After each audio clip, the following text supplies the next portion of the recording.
চারিদিকে শুধু যুদ্ধের দাবামা চলছে। অনেকেই ভাবছেন বাংলাদেশ একদম চুপচাপ আছে, কিন্তু না বন্ধুরা, বাংলাদেশ একদমই চুপচাপ নেই। এই যে দেখুন ব্যালিস্টিক মিসাইল, এটা কিন্তু একদম বাংলাদেশি, মেড ইন বাংলাদেশ। এটা যদি সত্যি সত্যি কোনো মতে একবার আমেরিকার মাটিতে ফালানো হয়, তাহলে আমেরিকা পুরোপুরি একদম টস নস হয়ে যাবে, টস নস, ধ্বংস হয়ে যাবে।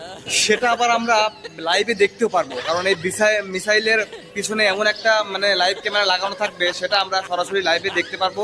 পুরো আমেরিকা ধ্বংস হচ্ছে, সেটা আমরা লাইভে আপনারা দেখতে পারবেন।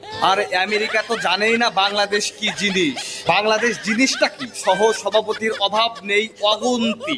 এই মিসাইল একটা মারলে আমেরিকার মতো 10টা দেশ ধ্বংস করা সম্ভব। আবার এখন অনেকেই বলবেন, যে দেশে একটা ভালো কন্ডম কোম্পানি নেই, সে দেশে আবার মিসাইল। এই কথাটা পুরোপুরি সত্যি না বন্ধু, কিছুটা হলেও মিথ্যা।